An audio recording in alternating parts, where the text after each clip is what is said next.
was trying on wedding dresses when the venue called and said, "We can't host you anymore." My heart dropped. What? Why not? The woman on the other end started stammering, like she hadn't expected me to ask why.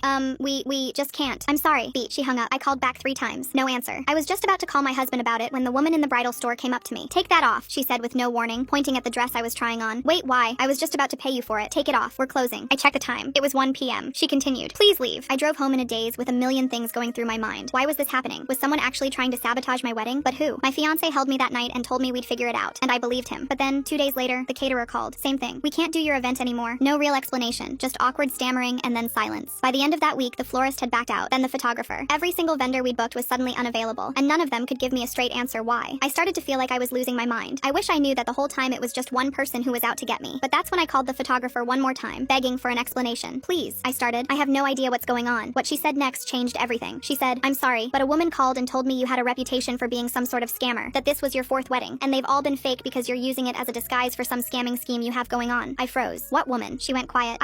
Don't worry about it." But it was too late. Now I knew for sure. Someone was deliberately destroying my wedding. But who? I sat with my husband that night and we went through every person in my life. I had no enemies, no drama, no falling outs. I couldn't think of a single person who would want to hurt me like this. But either way, they won. Because we decided to scale down the entire wedding. I thought it was the solution. Until one morning, when I was walking down the stairs. Because that's when my foot slipped out from under me. My ankle rolled over itself and I started tumbling down the staircase, with nothing to break my fall other than my pregnant belly. I still remember what it felt like when I saw the blood pool around my legs. I screamed for my husband and everything went black. A few hours later, I woke up in a hospital bed. My husband was sitting next to me and his face was pale. His eyes were red and swollen. When he saw my eyes open, he just whispered, "We lost the baby." But I didn't even have time to process it, because that's when my mom barged into the room. She draped herself over me and locked eyes with me. They were filled with something I couldn't quite put my finger on. She spoke, "Honey, you never fall. You're the only one in our family who isn't clumsy. You are careful with everything." "Enough, Mom. I can't handle being lectured right now," I said with tears in my eyes. She continued, "One time I fell down the stairs and you even told me that you've never fallen down the stairs before. That one time this girl pushed you in middle school and you still didn't fall because your balance was so good." My husband stared at her. "What are you saying?" My mom responded, "I'm saying that someone rigged your stairs on purpose so that your wife would fall down and lose the baby." Before I could say anything, she took out her phone. On it was footage from our hallway camera. I watched as a woman walked into our home with a spare key and iced our stairs so that I would fall. I recognized the woman instantly. It was my best friend's best friend. "What the F?" I blurted out. My mom called the police immediately, and they arrested the woman that same night. Turns out her and my best friend Leah had been friends since childhood. But then Leah met me in college, and she started pulling away from the woman. She said she watched Leah choose me over and over again. So as revenge, she watched me get everything she thought she deserved and tore it apart, including my baby. But now she's the one getting torn apart by the lesbians in prison. Lol.